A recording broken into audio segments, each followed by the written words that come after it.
is working, and which is unique because normally in our kind of company, the chairman of the scientific advisory board will be noted internal, doctor, somebody who it's all going to be based around nutrition or supplementation. And we were like, we are a holistic company. So the perspective that we want on the scientific advisory board needs to also be holistic. And what's great about Marcus, what impressed me about his story, I'll talk like you're not here for a second, is that here's a guy who said, I'm going to bring the state-of-the-art of thinking in medicine to fitness, and actually did the work while his peers in fitness were out there training people and getting jobs in the fitness industry.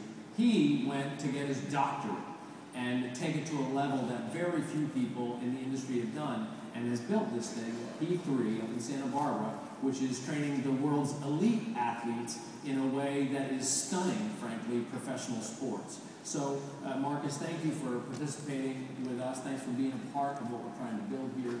And tell us a little bit about what we have in store with PAP. Yeah, thanks, Carl. Dax balls. What is it? Dax pies and balls. Is that right? You can throw any parts you want in there. Yeah. All right. You got to know though. He's got that side to him, but they also have the side where they're super committed to doing this thing well. Really using the latest science. There's no other company that has this type of commitment to making sure this backside of this thing works right. No jokes. There you go. All right. I see the commitment in terms of delivering science, and that was one of the biggest hooks for getting involved here. It was never my intention to get involved with a fitness company, but I'm confident that we can lead this thing out consistently in terms of sports science, making sure we're delivering the best products, making sure that we're actually leading the front edge in terms of what science is telling us about how to develop as human beings optimally, how to optimize nutrition, how to reduce injuries, all of these pieces. I was talking yesterday with Tony about how I'm confident that P90X already is a better program than a lot of pro athletes use. A lot of pro athletes use the program, but it's better than what their strength coaches on their NFL team or their Major League Baseball team or their NBA team are giving them. And this next version, P90X2, is going to create even more delta. It's going to create even more separation. So it's kind of wild to think that you guys are leading out that edge, and then the pro sports teams are going to follow.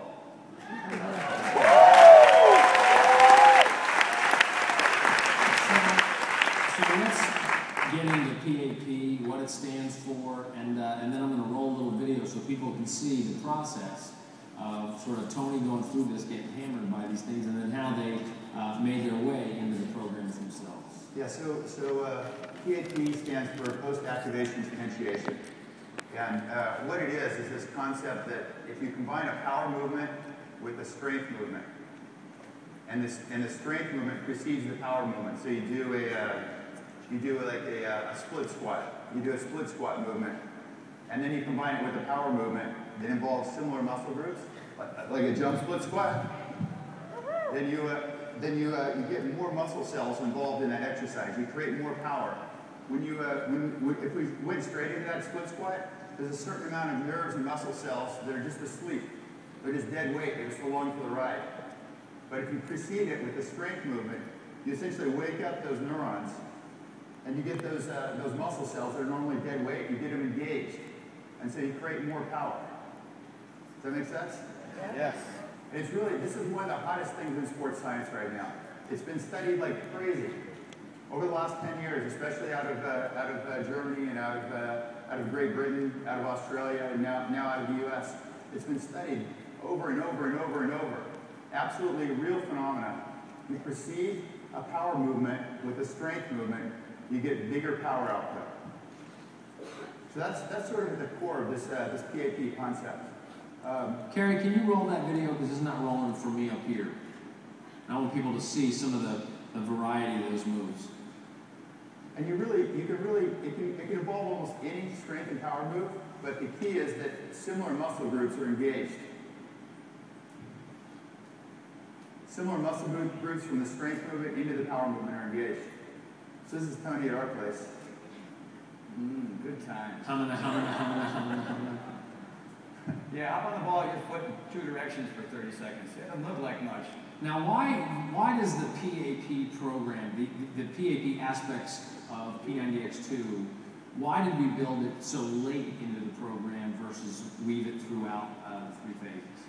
Well, I mean, it's intense training.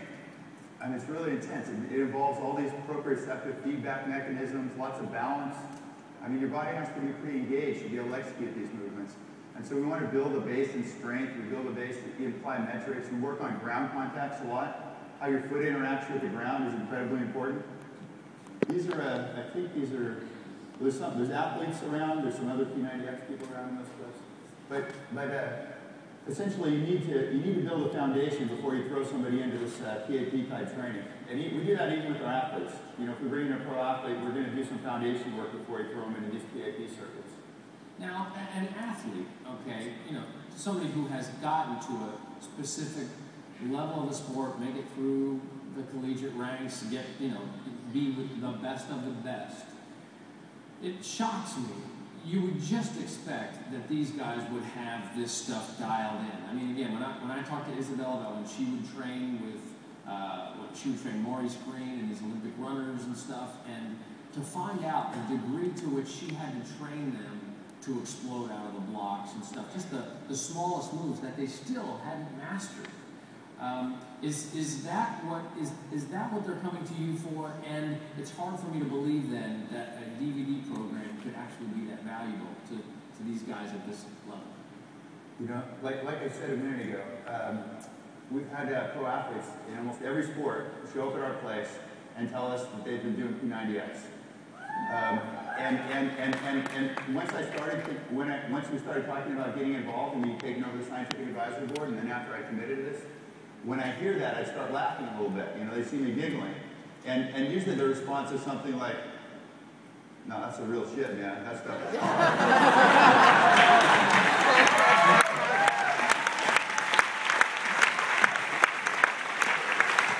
then I have to tell them that I'm not, you know, it's not that I'm mocking it, it's because I'm actually involved in the company, and it's amazing to me how many athletes, how many pro athletes are doing this program. I think it's the best thing they've done in training up to this point. You know, and then they show up at our place, and then we're a lot more specific about this whole thing, right? Yeah. So yeah, pro athletes have holes all over the place. Yeah. You know, what do we find under it? What would you say the main thing we've done under it? Well, it was my explosive power on my right side and my right hip. Hip stability on the right side, need a little bit more power out of that side. This look familiar to anybody who showed up at my workout the other day? I mean, 30 seconds of this and you just want to shoot yourself. But as a result of the work that you and I have been doing, I mean, here at almost 52 years old, I just thought that was going to be, you know, weakness in me. I'd have to overcompensate on the other side. I mean, I've had that weakness for 30 years. And how I don't, as a result of what we've done. Yeah. So it takes a unique personality to be as good as he is at something and still be open to continuing to learn, right? So he showed up and we humiliated him in a few things, and that was better. And this hole that he had that was going to continue to get worse as he went through life, this instability in his hip that leads to extraneous movement over his knee and starts wearing out a knee, which eventually ends up being a big problem, isn't going to be the big problem it was going to be. And so that's at the heart of all this stuff. I mean, our interest is in developing the world's best athletes. We really, I mean, in every sport, we get calls almost on a weekly basis from GMs and owners wanting to send their athletes out to us or their teams out to us to get this, to get a competitive advantage in terms of specificity, to get the sports science overlay, to do a better job of taking care of their athletes. Really, in every sport, this is the case. But these systems we're building, they're the same systems you guys have. I mean, they really are. They just haven't been, you know, in these athletes, they've been developed out to this level. And you guys are somewhere else along this curve, you know, maybe close to this, maybe back here. But they're all the same systems. You need hip stability, you need mobility, you need all these systems in athletes need to move well, to keep your body working well for a long time. And so our commitment is to bring all this stuff we're bringing in the pro athlete world, all the sports science, all this leading edge technology, and apply it to you. You know, you can go off the script for just a second. We're way off the script, right? No, we're dialed right in. We're right here.